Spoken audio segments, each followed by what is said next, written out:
So just Okay. Oh, there.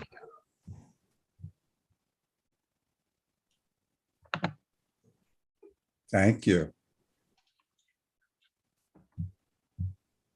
okay. Are we ready? I think we are. Okay, great. Hello, everyone, and welcome back after our brief hiatus.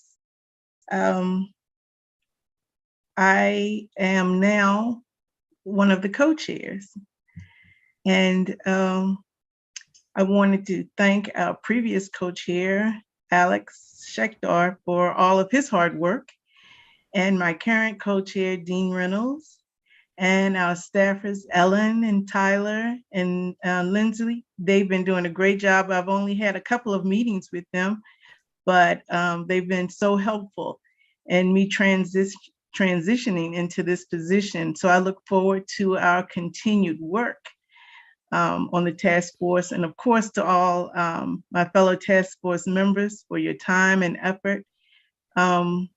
We've had a big win. I won't talk about it now. It's going to be presented in the legislation. So we'll move forward. Oh, no, I'm sorry. You want to have introductions? Yes. Introductions. We have a new task force member. I'm delighted to introduce Jonathan Dayton. And Jonathan, we'd like to give you an opportunity to introduce yourself, and then we'll introduce ourselves to you. Wonderful. Thank you so much for the introduction.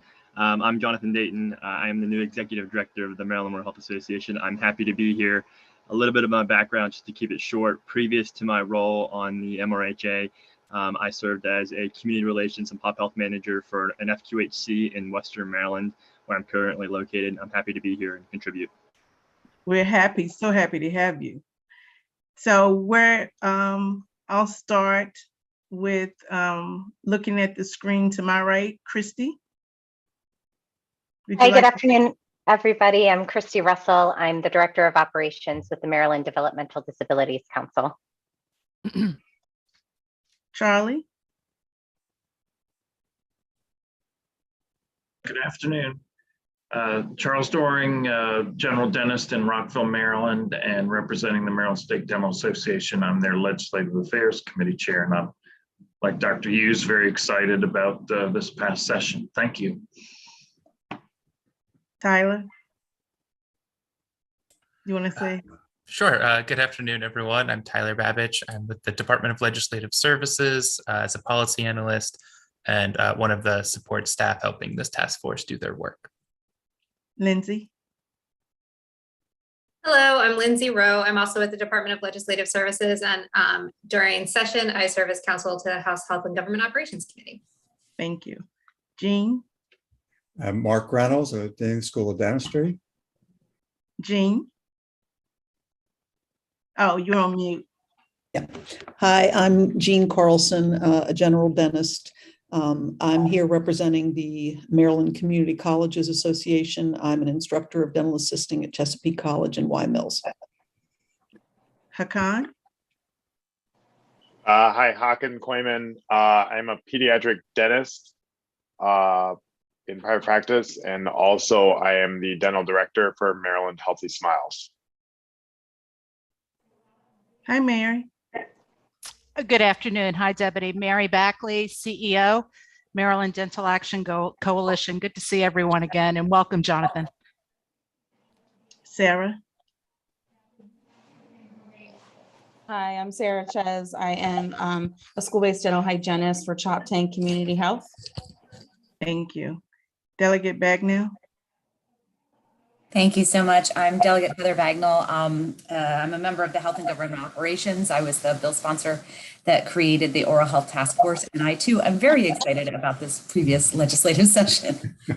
Thank you so much. It's so great to see everyone. Hi, Diane. Hello, Dr. Hughes. Nice to see you. I'm Dr. Diane Romaine, past president of the Maryland State Dental Association. And I also would like to give a shout out to my colleague, Jonathan Dayton, who I've known for many years and is a fellow Western Marylander, good friends with my daughter, which is showing my age. But welcome, Jonathan. We're excited to work with you. Great. Brooks. Hi, everyone. Brooks Woodward, Dental Director at Chase Brexton Healthcare. Emily? Good afternoon. I'm Emily Dow. I'm the Assistant Secretary for Academic Affairs at the Maryland Higher Education Commission. Thank you. Thank you. Camille?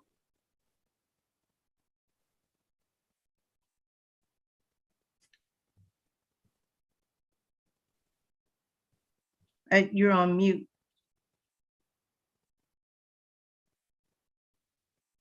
Okay, we'll come back to her. Arpana? Good afternoon, everyone. My name is Arpana Verma. I'm a general dentist practicing in Frederick, Maryland, and I'm the current chair of the Maryland State Board of Dental Examiners. Thank you. Ellen? Ellen Delina. I'm staffing support for the Oral Health Task Force. I work as a health policy analyst in IRD. Thanks. Thank you. Camille, are you there? Okay, and I think we have a guest, Jeff Wheeler. Would you like to introduce yourself? Hi, yeah. My name is Jeff Wheeler, and I'm one of the owners of the Dental Surgery Center of DC, an ambulatory surgery center that's dedicated to treating dental patients under general anesthesia and decreasing wait times for OR dentistry. Okay, thank you for being here. So we've made all our introductions, and again, welcome, Jonathan. We're glad to have you. So we're going to jump in. Our first thing on the agenda is legislative updates. And as I mentioned before, we're very excited about this past session. We've had some major wins. So I'm going to hand it over to Lindsay and Tyler, who will present.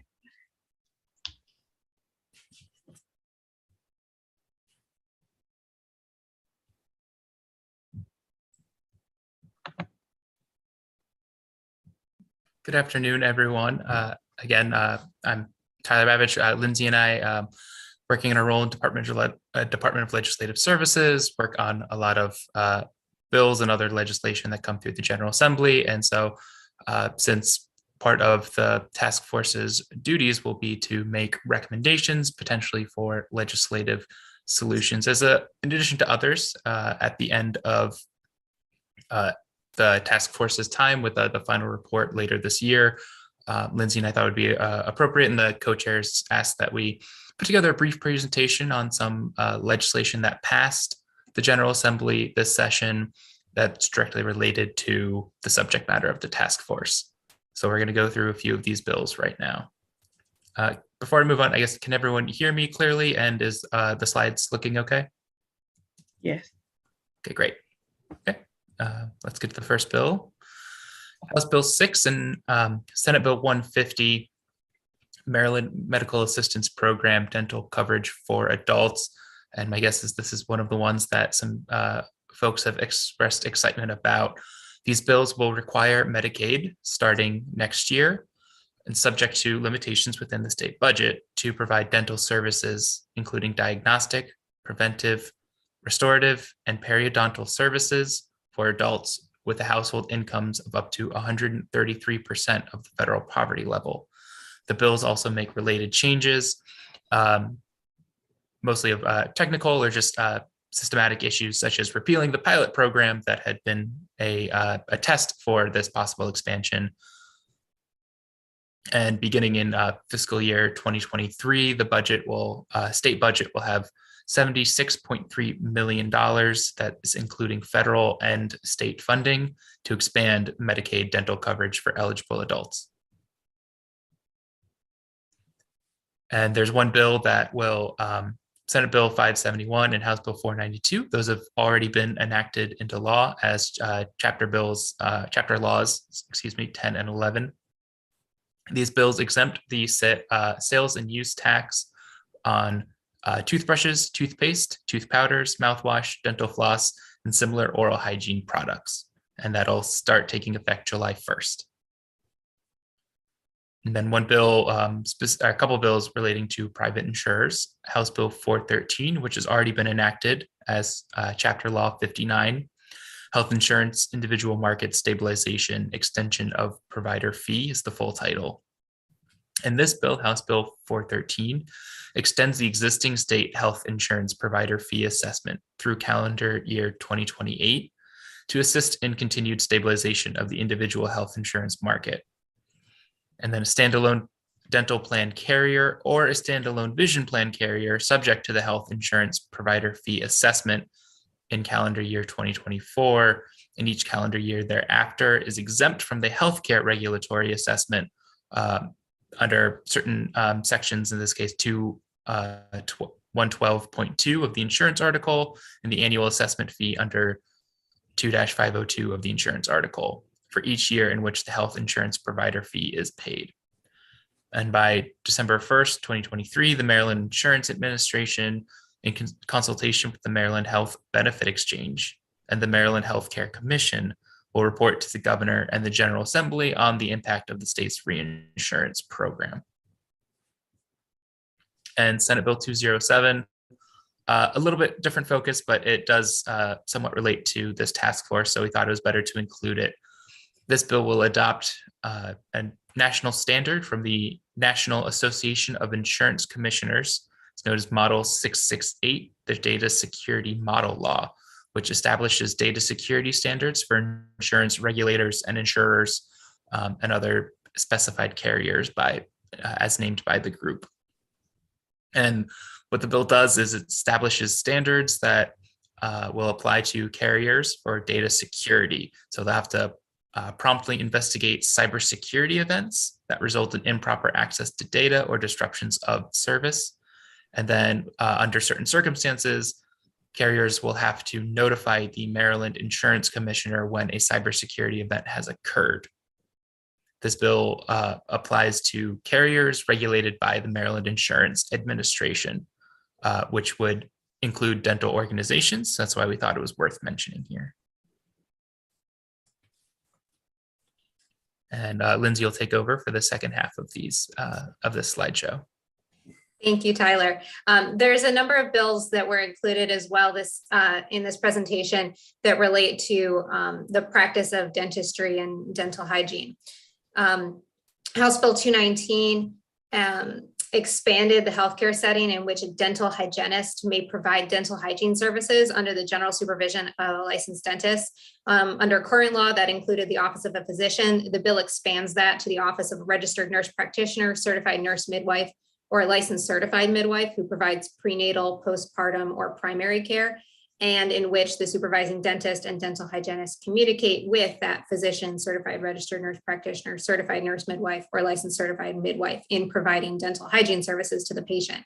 The bills also, there's a required consultation before proceeding with treatment, and the bills authorize a dental hygienist to consult with those additional practitioners before proceeding if there's been a change in the patient's medical condition. House Bill 625 and Senate Bill 440 established a commission to study the healthcare workforce crisis in Maryland. So I know that this is something that this task force is looking at specifically with regard to oral health. Obviously, this commission is going to be focused particularly on the workforce crisis, but on multiple health occupations. The commission consists of 24 members, and included in that list is the executive director of the State Board of Dental Examiners, or the executive director's designee. And that commission will be submitting an interim report at the end of this year, December 31st, and a final report at the end of next year to committees of the General Assembly. House Bill 968 establishes an expanded function dental assistant credential and specifies additional intraoral procedures that may be performed by that dental assistant. The State Board of Dental Examiners may adopt regulations, including reasonable policies and guidelines for a dental assistant to assist in performing those authorized intraoral procedures, and reasonable education or training requirements for the individual to become a certified expanded function dental assistant. The bill also, for licensed dentists, establishes some additional disciplinary grounds. If the licensed dentist allows a dental assistant to practice in an unauthorized manner without specifically instructing the dental assistant to perform an intraoral procedure, or failing to provide direct supervision of that dental assistant. And finally, House Bill 969 and Senate Bill 611 altered board member training requirements for the State Board of Dental Examiners. and disciplinary actions taken by the board. For the training requirements, the bills require board members to be trained for at least 1 hour each year on the board's powers, duties, and procedures, including complaint and hearing procedures. The bill specifies that the board should consult with the State Bar Association and select an attorney with the appropriate expertise to provide the required training, and then require each member of the board to actually attend the training and receive documentation of completion from that attorney upon completing the training. As far as the disciplinary actions, these bills require the board to issue a final decision on an action within 120 days after the final day of a hearing. If the board doesn't issue a final decision within that 120 days, then the person who's the subject of the action can provide written notice to the board that they have not received a final decision, and then the board has 30 days after that point to issue a final action after receiving the written notice. And if they do not, then the final decision is in favor of the individual who's the subject of the action.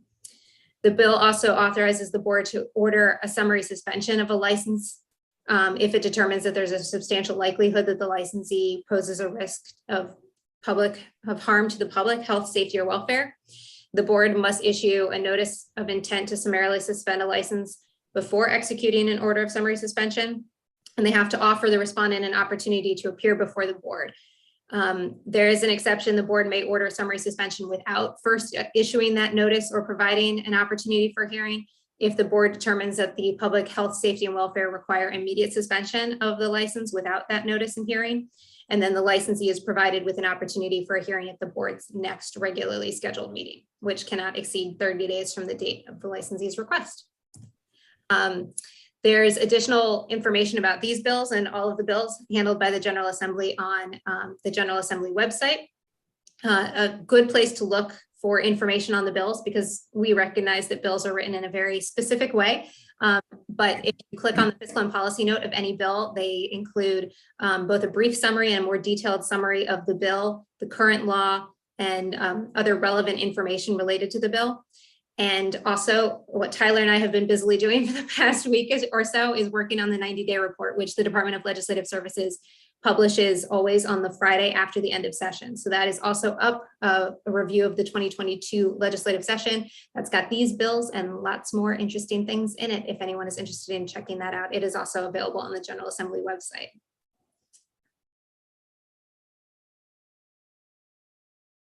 Any questions on any of those?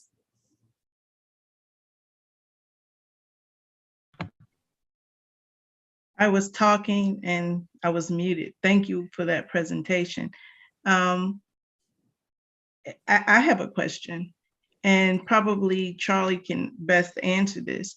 For the expanded function dental assistant, the duties to be included have not been determined yet? Oh, yes, they were in the bill. Oh, I didn't. It wasn't in the presentation. It's under the direct supervision of the dentist, and it should be noted in the patient's record as an order, much like a physician would write an order for a patient in the hospital.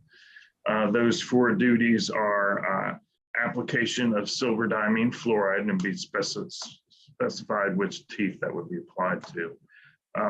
Sealants, placing of sealants, coronal polishing. And I want to stress that that's very different from hygiene and doing a prophy. This is coronal polishing for removing surface stains prior to doing bonding, or in conjunction with a prophy with the dental hygienist, as working as a team. And I'm missing one. There were 4 items.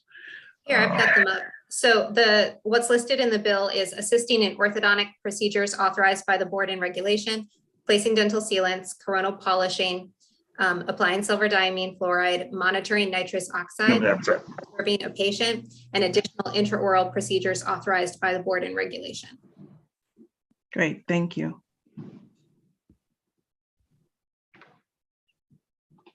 Does anyone else have any questions?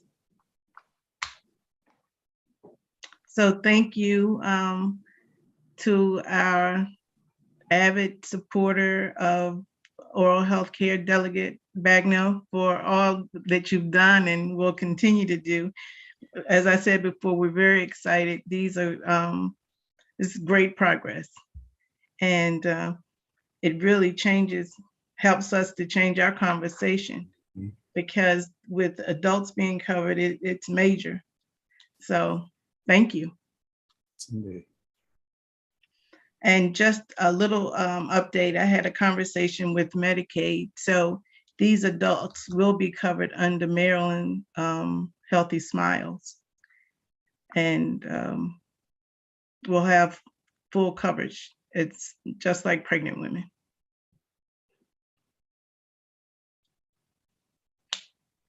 Okay, so I guess we can move on to our next agenda item.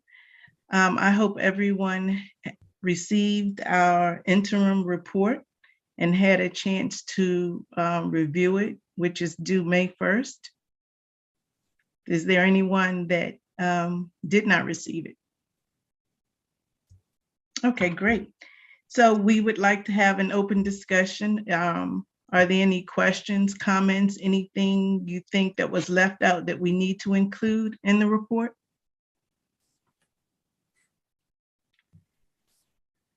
It looks good to everyone? Great. So we will, I guess, take a vote on being able to submit it. Anyone opposed? We have 100% agreement. I love it. Thank you. And thank you, Lindsay and Tyler, again, for your work on the interim report. Yes, indeed. Thank you. Okay, next agenda item, discussion of future meetings. Delegate Bagnall actually has her hand up. Oh, I'm sorry. I didn't. Oh, okay.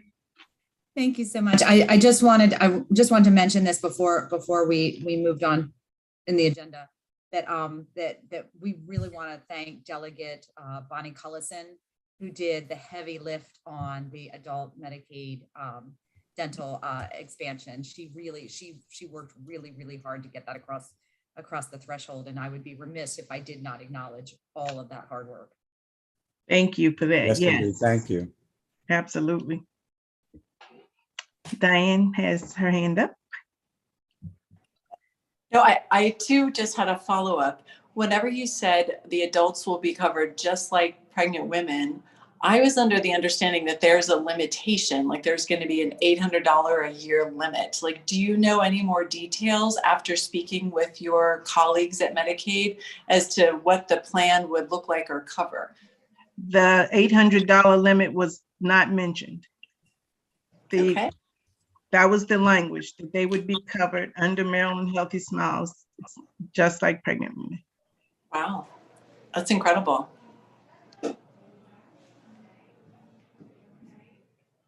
Thank you. It is. I agree. Charlie? Just to dovetail on Diane's comments, I think it's crucial that I know this is going through a financial process, an analysis, but that dentists, practitioners be involved in the decision making as to what's covered. For example, we've struggled with the kids. I had a kid just this afternoon, 5 years old, with a large carious lesion, to apply silverdiamine fluoride in a timely fashion to arrest the decay, and things like that are really useful for the public and for the practitioner, should be included when fee schedules are developed and things like that. So just wanted to add that we'd be very happy to participate in that process. Certainly. Anyone else?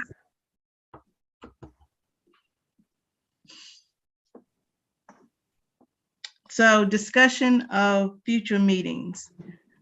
The schedule has been the third Thursday, I believe, of every month. We'd like to continue that if no one has a major objection, but we would like to establish if AM or PM meetings work best.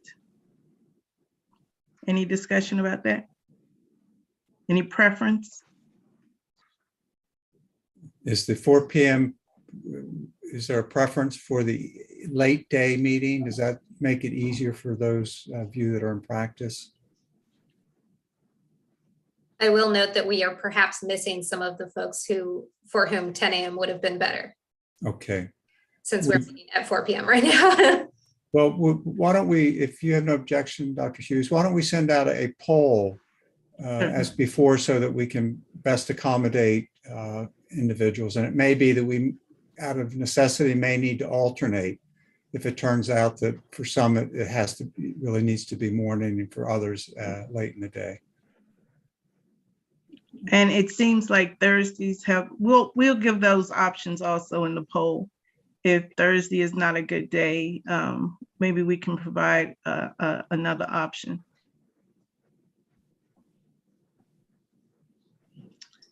Okay, we seem to be moving along pretty quickly here.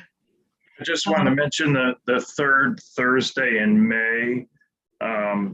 You know, you want to check with Dean Reynolds. That is the week of, well, it's May 19th with dental school graduation programs. So you'll need to check his calendar very carefully. That would be morning. Yes. Thank you, Charlie, very much. Okay. Great. Thanks, Charlie. So it looks like we now have.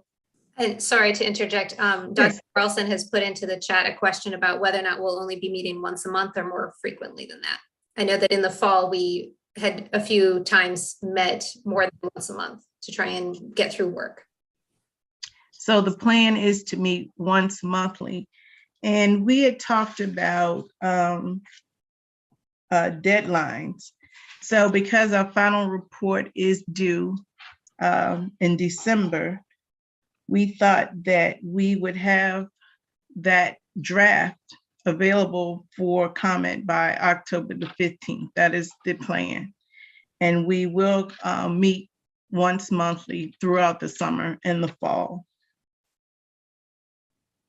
And just to clarify, that October 15th was going to be to get that into MDH. So for this group, we'll actually be trying to circulate it to everyone in August so that you have time to review it and then take a final vote in September, so that then any finalizations can be made and turn in that final draft to the higher ups at MDH who will need to be reviewing it before it's submitted to the committees. Yes. Thank you. Yeah, thank you for that clarification. So it's if I may just interject, so that's an ambitious timeline. We feel that it's appropriate and necessary for us to conclude our business. And I think we can do it. And I might add, I think we will have opportunity to exchange information without having necessarily to meet in person, for example, if it's to provide feedback. So I think we can work efficiently. Charlie, do you have a comment? Your hand is up. No, your hand is down. Okay, thanks. May I suggest that this discussion period on future meetings could also be used to discuss topics for those future meetings, to think through sort of what still needs to be covered by the group. Right, and one item is mid-level dental providers, and we had agreed that we would have someone come in to speak, and we intentionally delayed it because of the assembly schedule. So that would be one.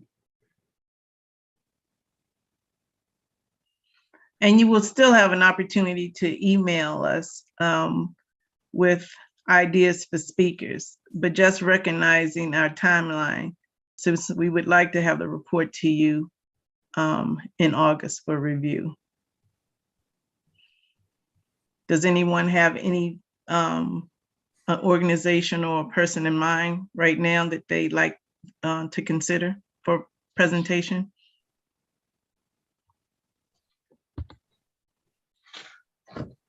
No? Okay.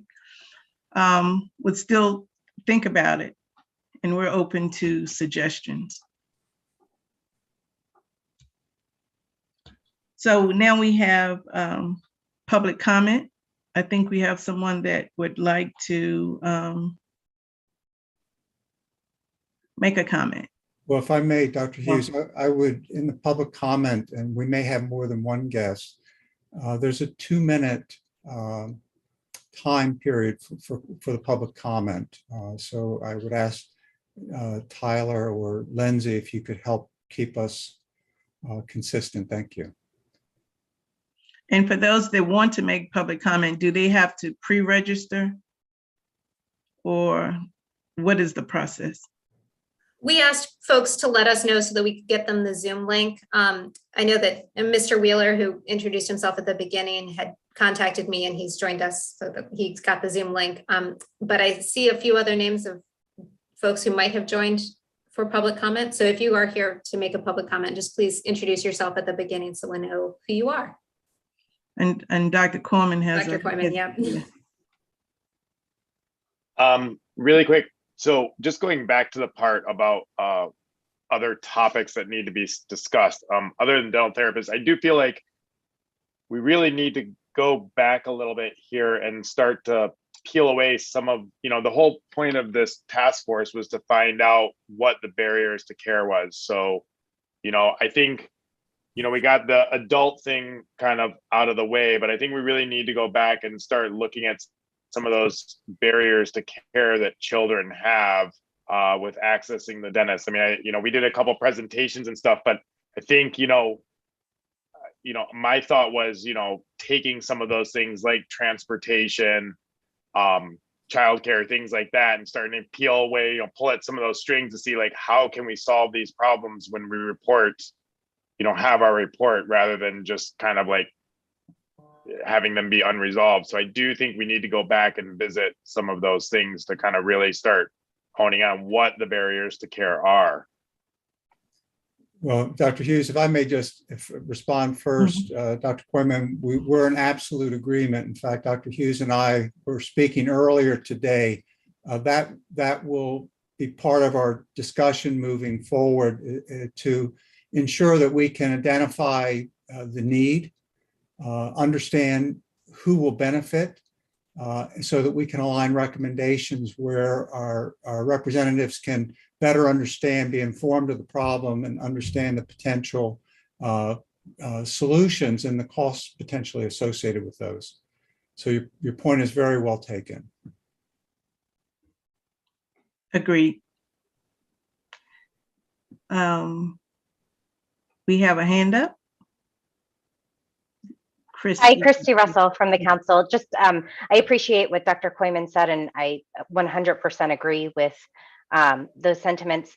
And I want to also ask, with that in mind, are we still keeping our committees? Are our committees still doing that work?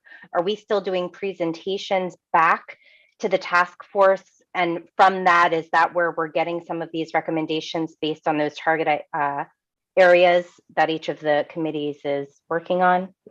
Is that the thought process moving forward? Yes, great. Yes, it is. You're absolutely right. I wanted clarification, and I appreciate that. Thank you. No, we haven't lost sight of that. That work is so critical to this task force. So thank you. I think today was really, with respect to discussion of future meetings, was really to see if we need to engage others on topics that we may not have engaged or that you feel are germane. So that was really the intent.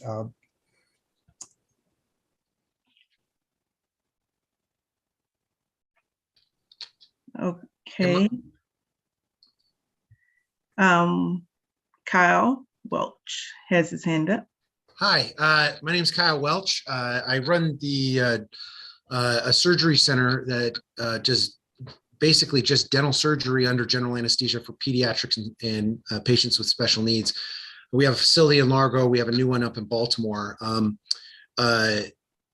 One of the key problems to access to care is getting OR time in hospitals. And there's two factors that make it complicated. One, these cases are hard to predict as far as how long they'll be, which makes it very unattractive for hospitals because they can't schedule time with any accuracy. Second thing is anesthesia coverage. And that second part, we've seen a huge problem with at our facility. It's that anesthesia providers don't want to work for the rates that are paid by medical anesthesia.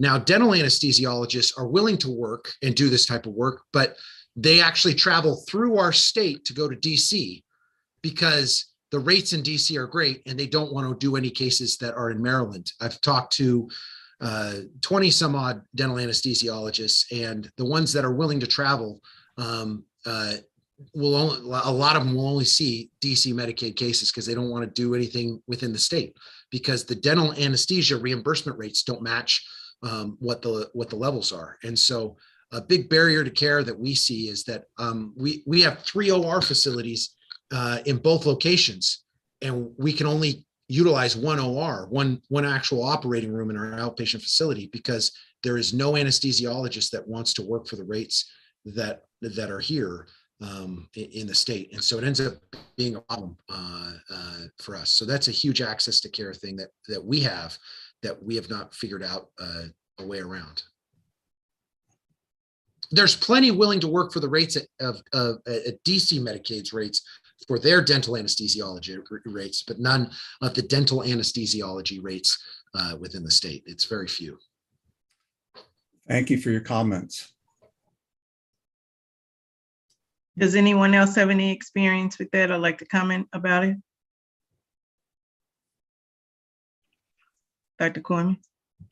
Yeah, I think, Kyle, to your point, in the previous discussions that we had when I did a presentation on what the barriers of access were for children, yeah, I mean, OR access is one of the biggest things. I mean, if anything, decay rates are going up in this state, and we're seeing it in younger and younger children, and less hospitals are willing to take on dental anesthesia cases. And we've kind of talked about this also at the provider advisory board level for Maryland Healthy Smiles, that if we were able to pay an appropriate amount to either anesthesiologists or dental anesthesiologists in office or in surgery centers, it would give greater access for these kids to get treatment. But right now the reimbursement rates are so low that nobody wants to do them. And there's more and more hospitals that are not taking them, that it's just a matter of time before something bad's going to happen to a kid in this state. I mean, I don't mean to sound like an alarmist, but I mean, I will tell you right now, and I'm sure he can tell you the same thing. I go to the OR and I have 4 days of block time to go to the OR, and we are now booking into November for cases just because of the onslaught of kids that need access. And I mean, these are kids that are not like going for 2 or 3 teeth. I mean, they're literally going for every single tooth in their mouth. I know the dental school has the same issue. They're booking out, 6, 9, 12 months. So this is a huge deal. I mean, there has to be something done as far as access to care with these kids with being treated under general anesthesia, whether it's an in-office provider providing the general anesthesia, a hospital, or a surgical center. This is one of the biggest things right now that we need to tackle, though. Have we identified why hospitals are limiting dental procedures?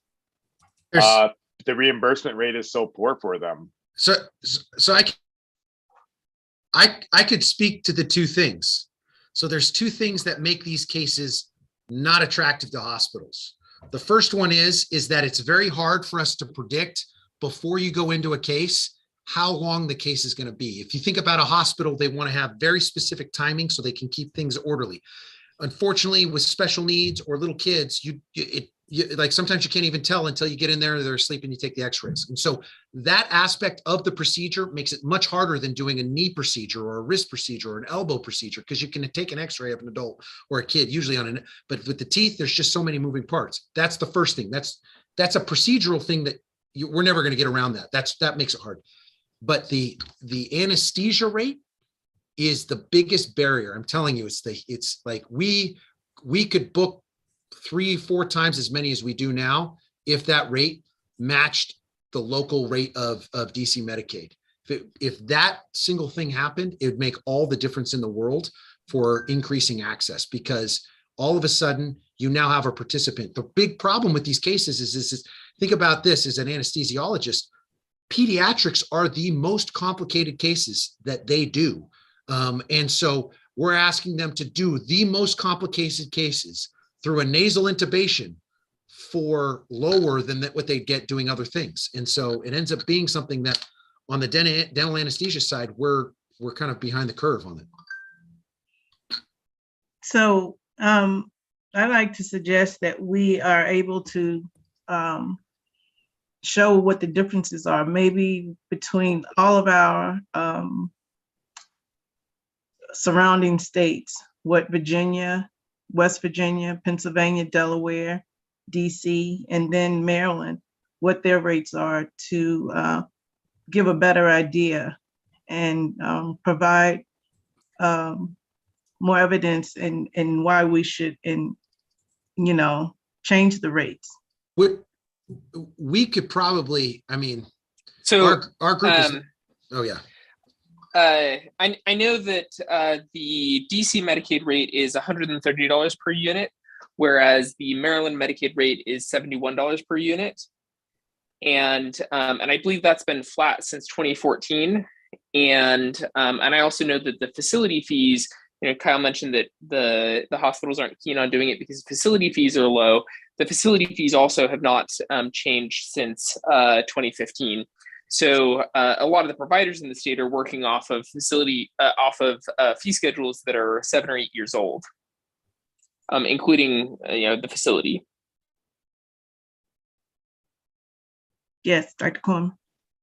Yeah, I mean, and this is, whether, it's a surgery center like they have, or it's a hospital, or whether, we move to in-office anesthesia also is another thing.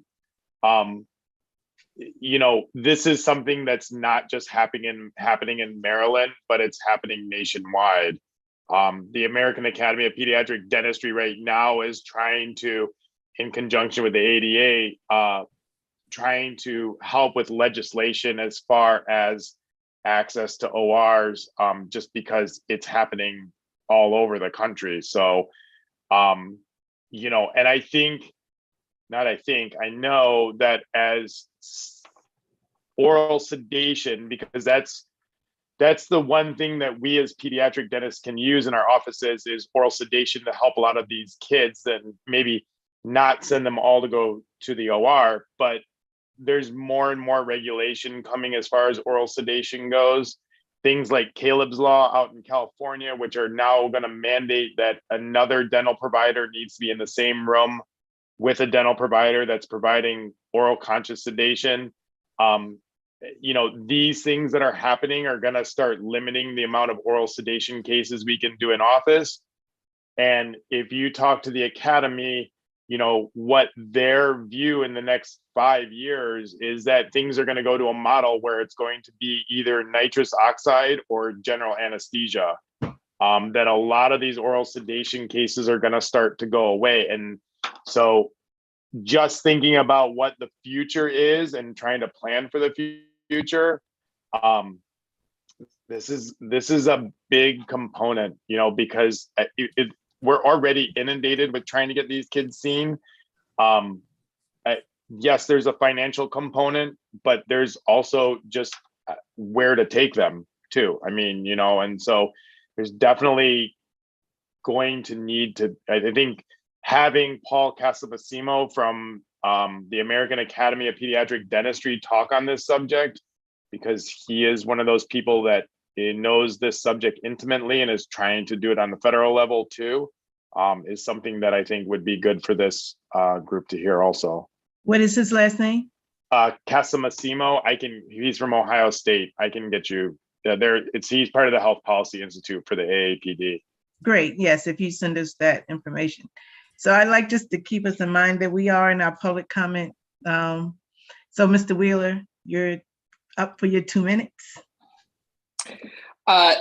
So I apologize. I didn't lower my hand. I believe that we covered the issues that I wanted to address. Okay. Though, we are, to respond to Dr. Quayman, we are working to increase access to OR dental care. And that's why we've opened a new facility in Baltimore. So we hope to be able to help out on that front. Great, thank you. And thank you all for being here. So I don't think we have any other presenters. Correct? Okay. I don't see any. Okay. So for, as Dean Reynolds said previously, for our next steps and action items, we certainly had talked about looking at those access issues and continuing the committee work that's already been established. So do we have, I can look at this. Our committees, pediatric, elderly, adult, disabled, Medicaid, and immigrant. Are there any other areas that you can think of that should be included?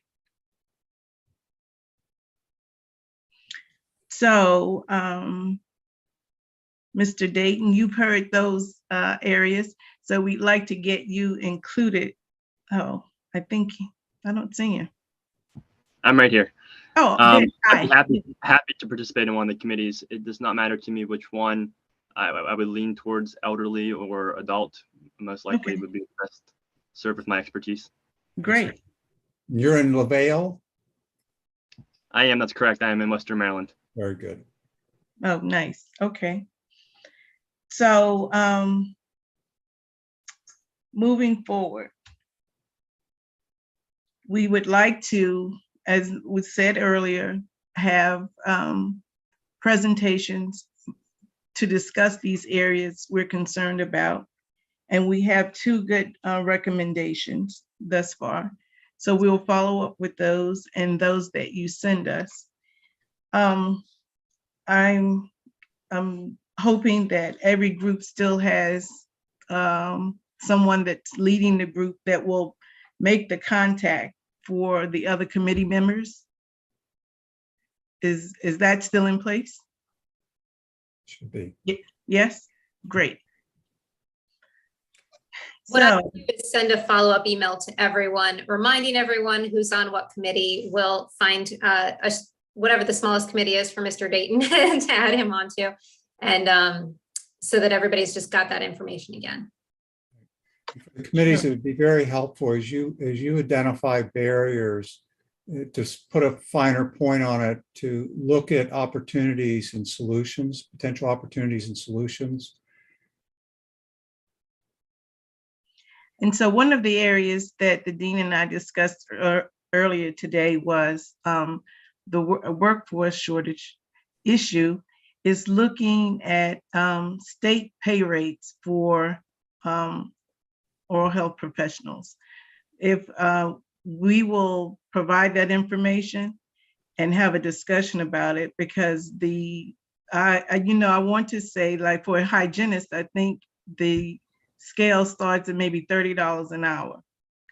And so local health departments who see a large number of our low-income patients are really having difficulty hiring staff because of these low rates. So that's one thing that I think that we need to look at as well. So does anyone have any questions, any comments about anything? Any concerns? Have I missed anything? I think you've covered it. We will, I'm sorry. I just had one question on when they were talking about the units on the anesthesia. Was that a time unit or a procedure unit? When we were talking about the OR and the anesthesiologists. So it's a 15-minute time unit. Okay. DC Medicaid pays $130 for one time unit, and Maryland Medicaid pays $71 for one time unit. So if the procedure is an hour long, it would be that number times 4. That's correct. Okay. Okay. And so then we'll look also at the our surrounding states to see what those fees are as well as the facility fees. which, can someone just explain to me what the facility fee is?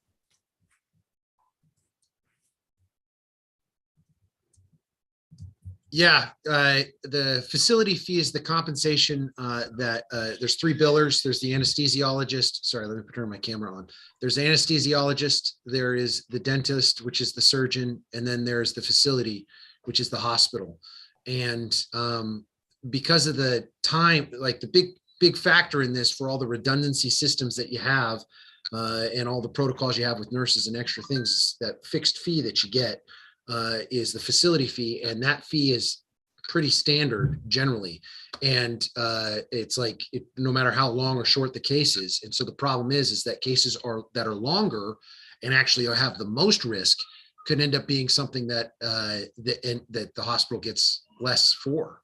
And so it's kind of set up in a weird way because it's a fixed fee, and because these cases could have like a 20-tooth case that it needs a ton of work.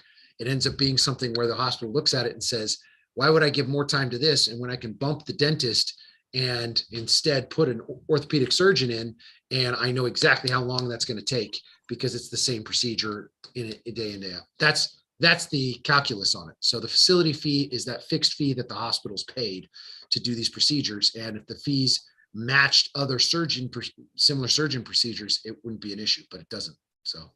Okay, thank you. And I'll make one quick comment. I think the fees are pretty reasonable. The only comment that I have for the surgery center, one of the beautiful things about a surgery center is we're able to work much more efficiently and at a much lower rate than the hospitals are.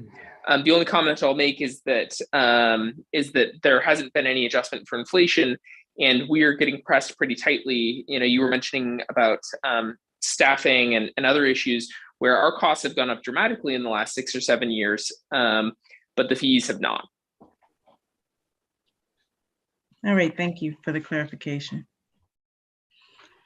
Okay, so the plan is that we'll send out the poll to get an answer about what meeting times are best.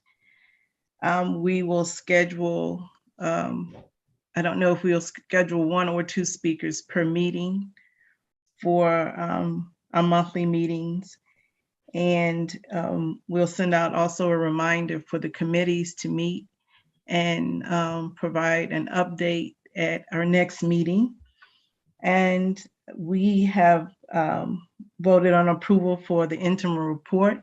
And so we will submit that on time for May 1st. Thank you again. So